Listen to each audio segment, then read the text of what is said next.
Many of the sports which the ancient Greeks practiced and which made up part of their own Olympics still survive in some way or other in the sports which we practice today.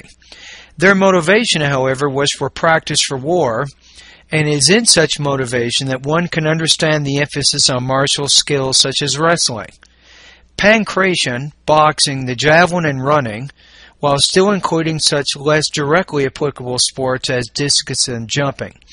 Over time, as interest grew in sport and competition alone, new sports were added, but it was in these core sports which stood the test of time and which have continued to be practiced in similar form right up to the present day.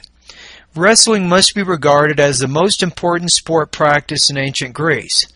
The very name Palestra, which means wrestling school, must indicate its importance in Greek life.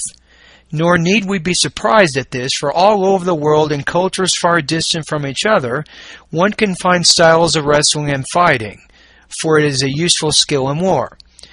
There was one major style of wrestling, the one that was found in ancient Greek competition, so-called upright wrestling. It is difficult to draw an accurate picture of the rules and the manner in which it was conducted, but nevertheless some conclusions can be drawn based on evidence and reasonable guesswork. Upright wrestling was conducted in a jumping pit-style arena, a type of round or oval building with an oval space with rising seats in the middle. The aim was for the wrestlers to throw his opponent onto the ground so that he landed on a place such as his hip, back, or shoulder. To land on one of these areas would suggest that one has been thrown into a prone position and is therefore at the mercy of one's opponent.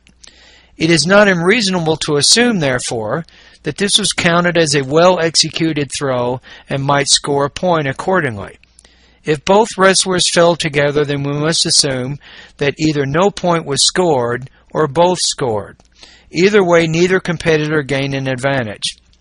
To gain victory, in competition at least, then it appears that one of the competitors had to amass 3 points or correct throws.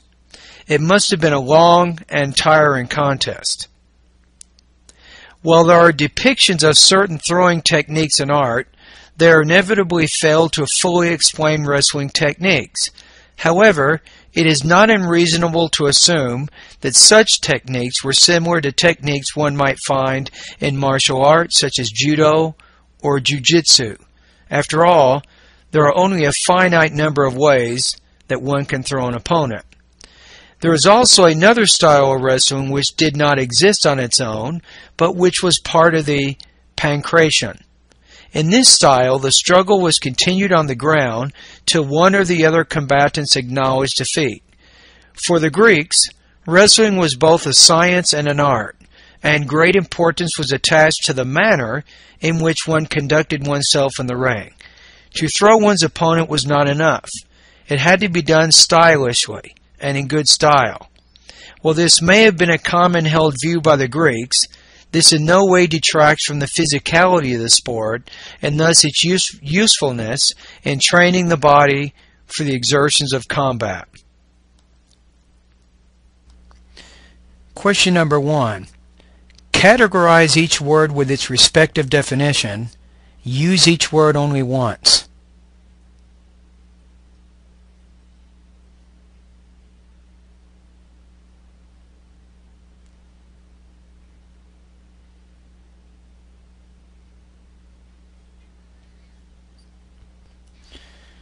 Question number 2. Which answer best characterizes upright wrestling?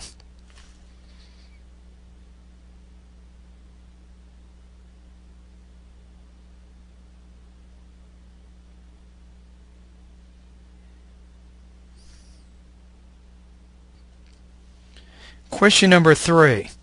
What is the most logical order of an upright wrestling match?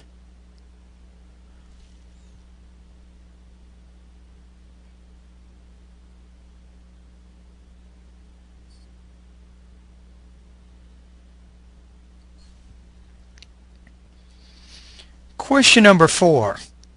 In what location would upright wrestling most likely be held?